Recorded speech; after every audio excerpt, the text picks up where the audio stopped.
یا اللہ تھے۔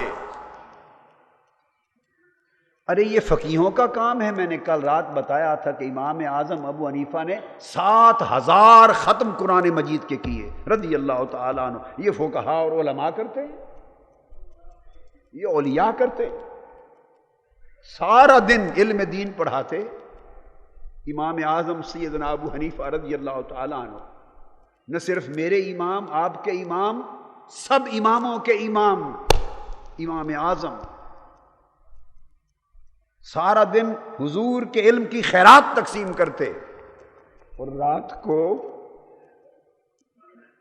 مسجد کے محراب میں کھڑے ہو جاتے،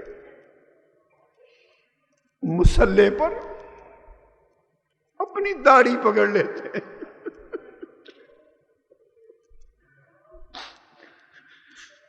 سفید داڑھی پکڑ لیتے اور عرض کرتے مولا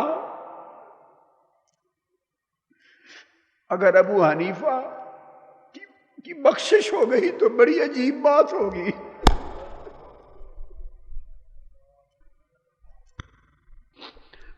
ابو حنیفہ قیامت کے دن بخشا گیا تو بڑی عجیب بات ہوگی، حیرت کی بات ہوگی۔ میرے پلے بخشش کے لیے کچھ نہیں،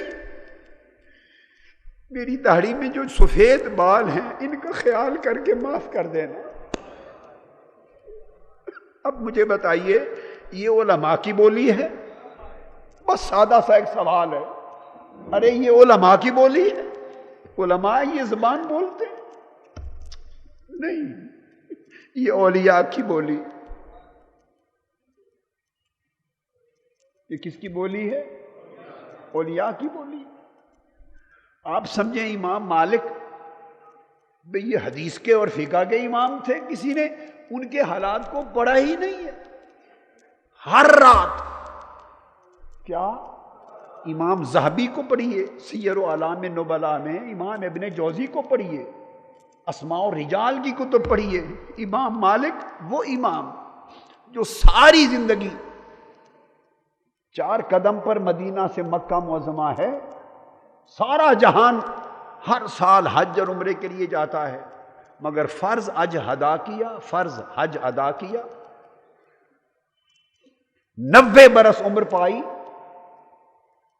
اور ساری زندگی کعبۃ اللہ دیکھنے نہیں گئے، عمرہ کرنے نہیں گئے، نفلی حج کرنے نہیں گئے کہ کہیں مدینہ سے باہر نکلوں خدا جانے کہیں موت نہ آ جائے۔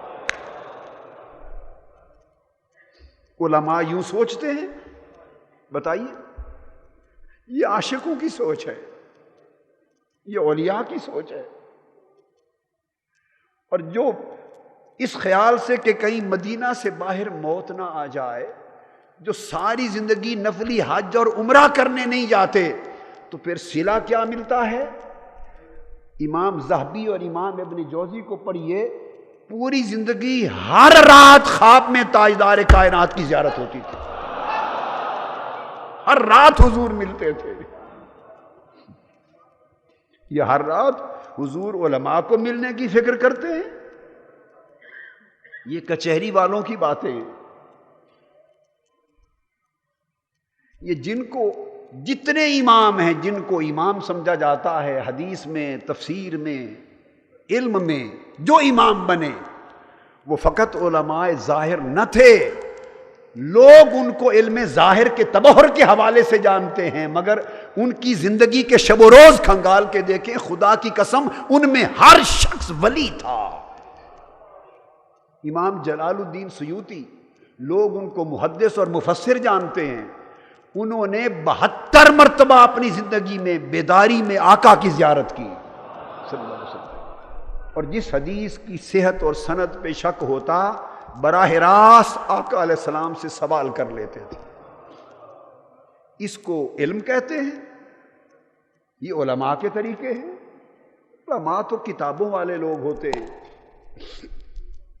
لہذا جو امام ہوئے وہ سب اولیاء تھے۔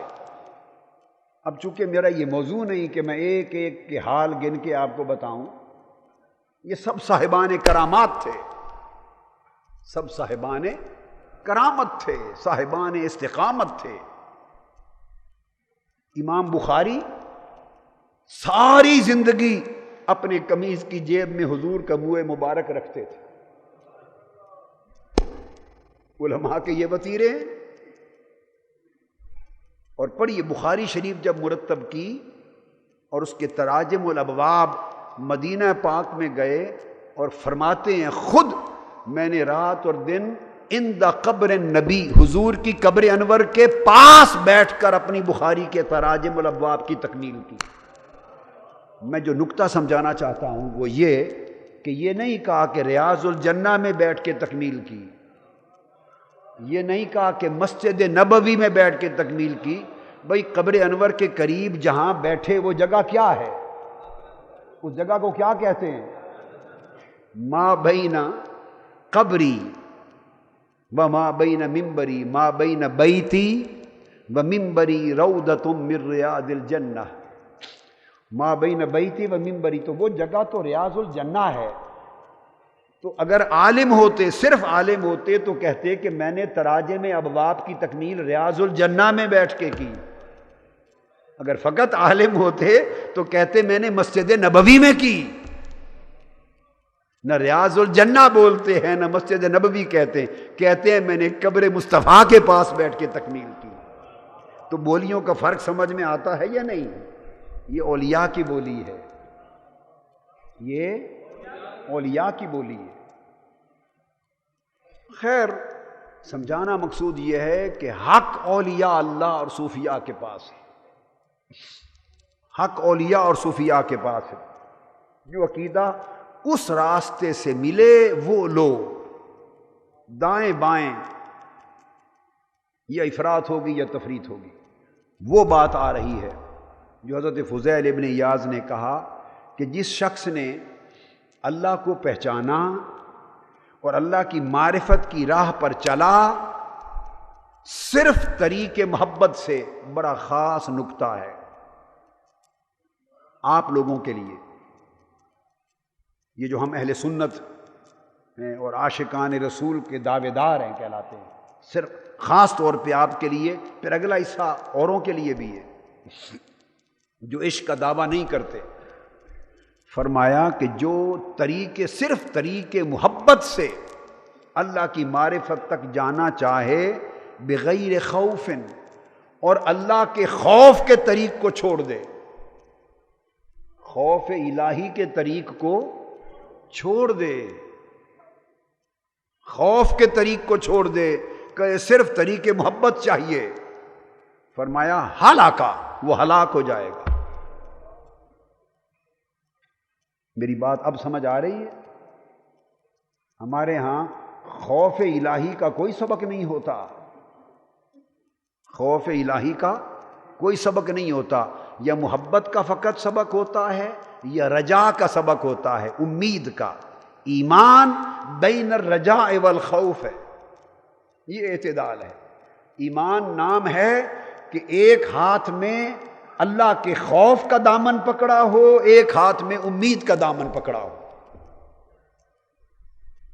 سیدنا صدیق اکبر رضی اللہ تعالیٰ عنہ، یہ بھی سب اولیاء، صحابہ تو تھے ہی، اور صحابہ تو ائمہ اولیاء ہوتے ہیں، یعنی کل امت کے اولیاء مل کر بھی آقا علیہ السلام کے ایک صحابی کے درجے کے برابر نہیں ہو سکتے.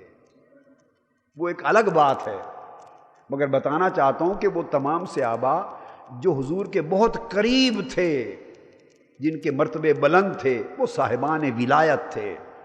سیدنا صدیق اکبر رضی اللہ تعالیٰ عنہ فرماتے ہیں، خوف اور رجا، خوف اور محبت کی بات فرماتے ہیں کہ خوف کا مقام یہ ہے، خوف کا مقام یہ ہے کہ اگر قیامت کے دن حضور علیہ السلام کی ساری امت میں سے یہ فیصلہ ہو گیا کہ صرف ایک شخص کو دوزخ میں ڈالا جائے گا، باقی ساری امت بخش دی جائے گی، صرف ایک شخص حضور کی امت میں سے دوزخ میں جائے گا، تو مجھے ڈر ہے کہ کہیں وہ میں ہی نہ ہوں. سیدنا صدیق اکبر رضی اللہ تعالیٰ عنہ، یہ مقام خوف تھا. اور ساتھ مقام رجا کیا تھا؟ فرماتے اگر یہ خبر ملے کہ قیامت کے دن حضور کی امت میں سے صرف ایک ہی شخص کو جنت میں بھیجا جائے گا، تو میں امید رکھتا ہوں کہ شاید اللہ مجھ پہ کرم کر دے۔ یہ خوف کا عالم، یہ امید کا عالم۔ امید، محبت سے امید پیدا ہوتی ہے، محبت سے امید پیدا ہوتی ہے، خوف سے خشیت پیدا ہوتی ہے۔ تو فرمایا کہ جو خوف کی راہ کو چھوڑ کر صرف طریق محبت سے جانا چاہے وہ ہلاک ہو گیا، اور دوسری طرف فرمایا کہ جو صرف طریق خوف سے جانا چاہے اور طریق محبت چھوڑ دے۔ اب یہ اور لوگ بھی ہیں جو صرف خوف کی بات کرتے ہیں، محبت کی بات نہیں کرتے۔ تو فرمایا جو طریق محبت چھوڑ دے اور طریق خوف سے فقط جانا چاہے، فرمایا وہ وحشت کی گھاٹی میں گرا کر کاٹ دیا گیا، وادی یہ وحشت میں گرا کے کاٹ دیا گیا۔ تو پھر بچا کون؟ فرمایا وَمَنْ عَرَفَهُ مِنْ طَرِيقِهِمَا مَعًا، جو خوف اور محبت کو اکٹھا رکھ کے اس کی معرفت کی طرف جانا چاہے، اکٹھا رکھ کے جانا چاہے، أَحَبَّهُ، اللہ اس کو محبوب بنا لے گا، وَقَرَّبَهُ، اللہ اس کو قریب کر لے گا، وَمَكَّنَهُ، اللہ اس کو ایک مقام پر متمکن کر دے گا، وَعَلَّمَهُ، اور اللہ اس کو پھر علم اور ہدایت اور نور اور معرفت عطا کر دے گا۔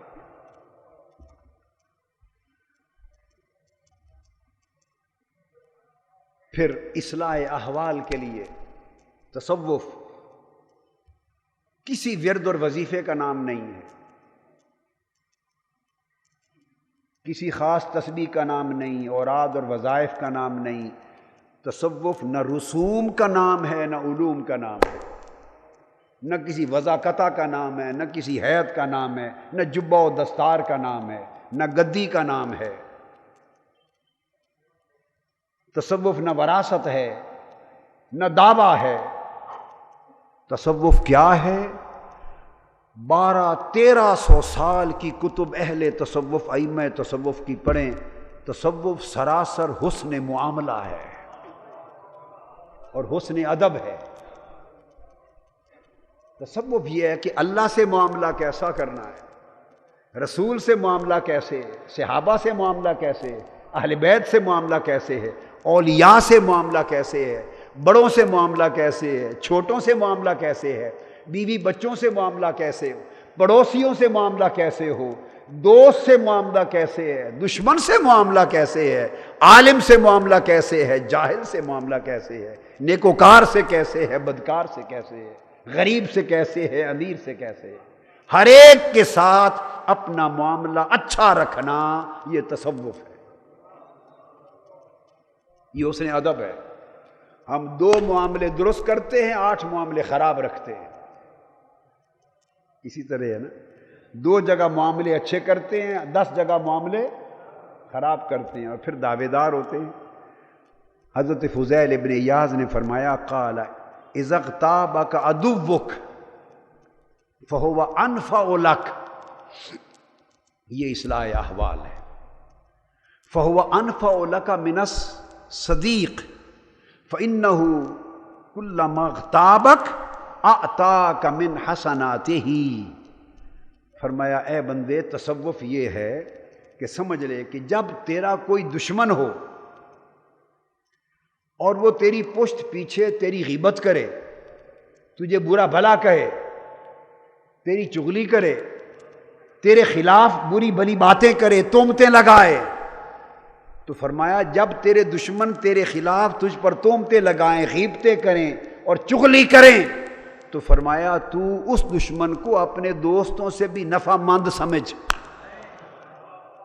غنیمت جان، غنیمت جان کہ کوئی تیری غیبتیں کرتا ہے، تیری پشت پیچھے کوئی تجھے برا بھلا کہتا ہے، تجھے گالی گلوچ دیتا ہے، تجھ پر تہمت لگاتا ہے، فرمایا غنیمت جان، اس لیے کہ وہ دوستوں سے بھی تیرے لیے فائدہ مند ہے، کہ دوست تو تیری تعریف کریں گے اور تعریف کرنے سے نفس بگڑ جائے گا، دشمن تجھے گالی دے گا اور ہر ایک گالی پر وہ اپنی نیکیاں تیرے کھاتے میں ڈالتا جائے گا،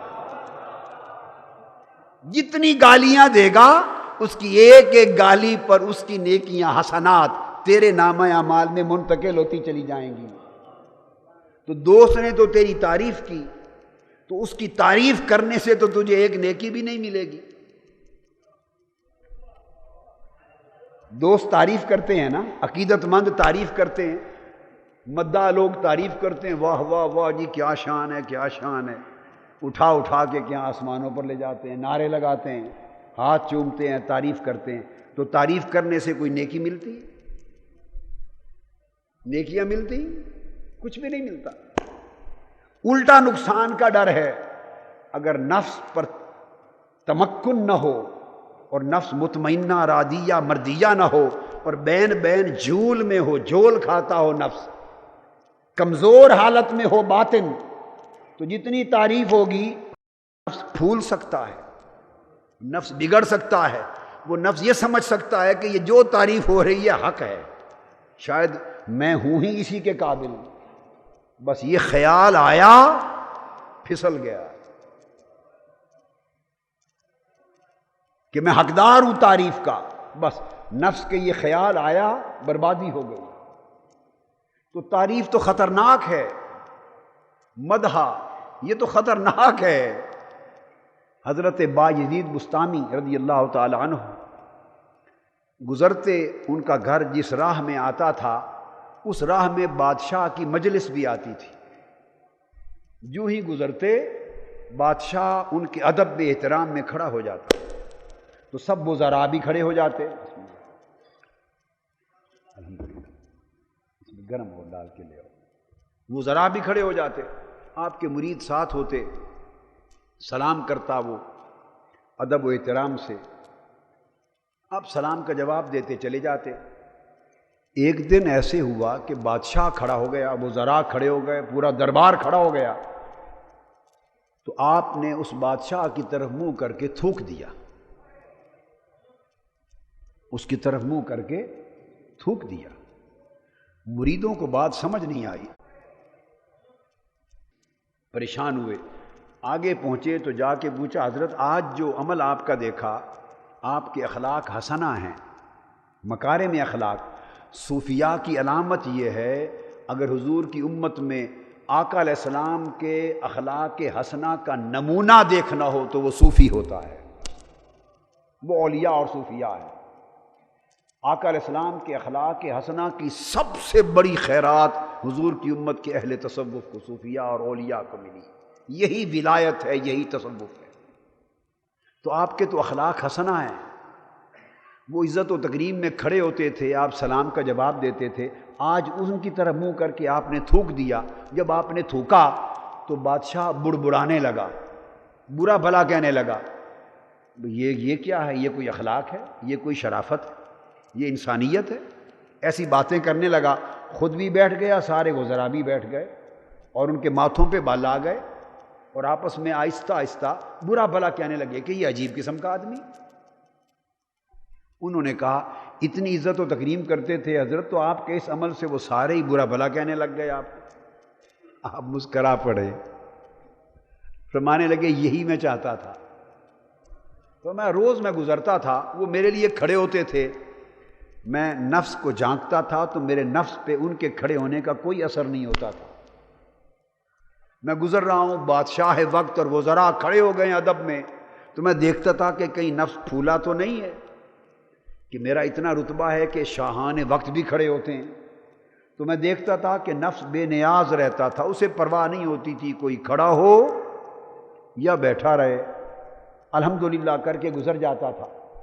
آج میں نے دیکھا کہ جب وہ پورا دربار کھڑا ہوا تو میرے نفس میں تھوڑی ہلچل ہوئی، تھوڑا سا نفس ہلا، اور اس کے اندر یہ خیال آیا کہ بایزید تیرا اللہ نے تجھ پر اتنا کرم کیا ہے کہ شاہان وقت بھی تیرے احترام میں کھڑے ہوتے ہیں۔ بس جو ہی نفس میں یہ خیال آیا، میں نے چاہا کہ اس کا علاج یہی کر دوں کہ کہیں بڑھ نہ جائے، تو میں نے اس لیے تھوکا، مجھے پتا تھا کہ تھوکوں گا تو وہ مجھے گالیاں دیں گے اور بیٹھ جائیں گے۔ جب انہوں نے برا بھلا کہا، بیٹھ گئے، میں نے نفس کو کہا کہ اب سن لیا، یہ ہے تیرا مقام، وہ گالیاں دے رہے ہیں، یہ ہے تیرا مقام۔ تو مجھے تو نہ بادشاہ کے کھڑے ہونے سے غرض تھی نہ بیٹھنے سے، میں تو اپنے نفس کے حال کو درست رکھنا چاہتا تھا۔ یہ نفس بڑا شیطان ہے، یہ مرتبہ نفس کاملہ درجے پر بھی پہنچ جائے تو اپنی مکاری اور عیاری سے باز نہیں آتا، تاک میں لگا رہتا ہے کہ تھوڑی سی بھی غفلت کہیں ہو تو پھر حملہ کرے، اصل سرشت سے باز نہیں آتا۔ اس لیے اہل اللہ آخری مراتب پر پہنچ کر بھی نفس کا دھیان رکھتے ہیں کہ کہیں یہ ڈنگ نہ مار لے، ڈنک نہ مار لے۔ تو اس لیے فرمایا کہ جو شخص خوف اور محبت، ہمارے یہاں تصور کیا ہے، بس جی بیڑا ہی پار ہے، حضور کے غلام ہیں، میلاد شریف کرتے ہیں، 11ویں شریف کرتے ہیں، فلاں بزرگوں سے نسبت ہے، فلاں کے مرید ہیں، تو باقی نماز روزہ تو خیر ہے، کبھی وقت مل گیا پڑھ لی، نہ پڑھ لی، بیڑا ہی پار ہے۔ ہم نے تو ساری زندگی میں کسی ایسے ولی کو نہیں دیکھا جس نے ایسے ہی بیڑا پار کی تعلیم دی ہو۔ میری بات سمجھ گیا نا؟ یہ مال کمانے والے لوگ ایسے بیڑے پار کراتے ہیں کہ بس آپ ایک بار ہمارے ہاتھ میں ہاتھ دے دیں، انشاءاللہ بیڑا ہی پار ہے۔ ایک بار ہمارے ہاتھ میں ہاتھ دے دیں، ہماری جیب بھر دیں، اور بس آ گیا کریں، سال کے سال ہاتھ چوم لیے اور عرس میں آ گیا، نظر نیاز دے دی۔ ہم نے یہ تصوف بنا لیا ہے۔ یہ حضرت میاں شیر محمد شرک پوری رحمۃ اللہ علیہ کا نہیں تھا، یہ اولیاء تھے جن کی زندگی کا کوئی لمحہ سنت مصطفیٰ کے خلاف نہ تھا، جن کی زندگی ہم و غم میں تھی۔ اپنی صاحبزادی بیاہدی حضرت میاں شیر محمد شرک پوری رحمۃ اللہ تعالی علیہ، سسرال والے اچھے نہ نکلے، بیٹی کے سسرال اچھے نہ نکلے، ہر وقت بیٹی کو، آپ کی صاحبزادی کو تنگ کرتے، پریشان کرتے، ہر وقت پریشانی میں، دکھ میں، تکلیف میں رہتی۔ جمعہ کا جمعہ، جمعے کے دن ملنے تشریف لے جاتے حضرت میاں شیر محمد شرک پوری رضی اللہ تعالیٰ عنہ۔ اور مجھے ایسے ہی تحدیث نعمت کے طور پہ صاحبزادہ صاحب چونکہ آئے ہیں تو بتا رہا ہوں کہ یہ اللہ کا شکر ہے کہ وہ ان اولیاء اللہ میں سے ہیں جن کی خواب میں خوب زیارت کا، جن کا شرف اللہ نے خیرات عطا کی تو ان کی زیارت کا بھی شرف عطا کیا۔ خواب میں ان کی زیارت کا بھی شرف ملا۔